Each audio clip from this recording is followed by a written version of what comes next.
各位有緣人好，歡迎收睇玄機頻道。我哋每次都會由幾位嚟自玄機團隊嘅24節氣同埋9天星嘅老師，為有緣人用奇門遁甲問事嚟解答問題嘅。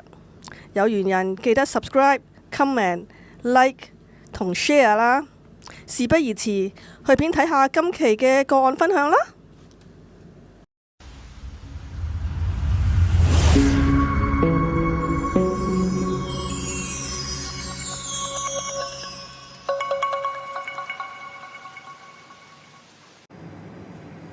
大家好啊，我係雨水老師。咁呢位緣友 Man 就問啦，最近揾到一間比較合適嘅單位，想睇下好唔好，適合我和老婆住嗎？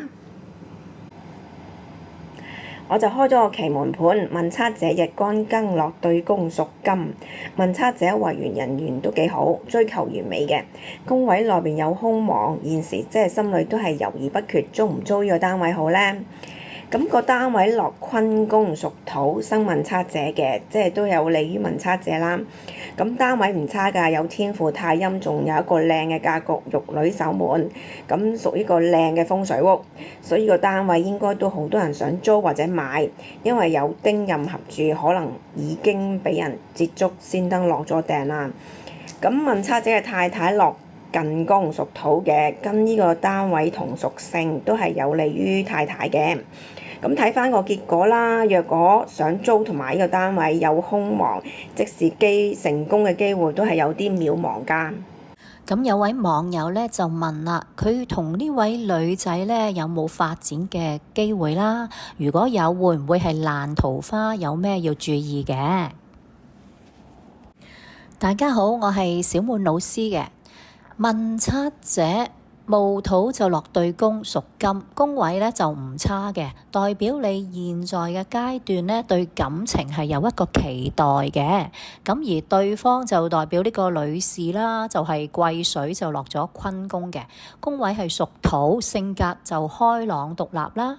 天干癸水咧就入咗戊，同時亦都有4害呢個地己刑。咁而坤宮咧亦都代表多人多事啦，可能感情上咧就唔止你一個對象喎。咁睇感情嘅發展咧，我哋就會睇六合嘅，咁就落咗喺坎宮啦，就屬水嘅，有天沖星、雙門、庚金同空亡。呢個組合咧都幾明顯㗎。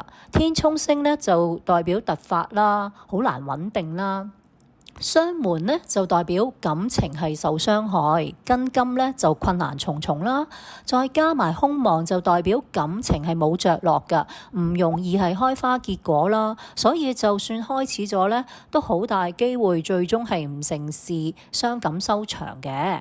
咁我哋可以睇埋結果㗎，己土呢就落咗巽宮，巽宮入邊呢就出現咗死門啦、天瑞星啦，係唔開心啦、煩惱多嘅象啦。死門就代表感情走唔到出嚟，天瑞星呢就主煩惱啦、纏繞啦，象徵呢個關係中呢會有好多嘅問題。咁我會建議呢，你哋之間嘅感情發展機會就唔係咁大啦。即使開始咗呢，都好可能係充滿呢個波折啦、情緒困擾嘅關係。建議呢，你要冷靜睇清楚對方嘅背景同埋現狀啦，唔好盲目咁投入啦。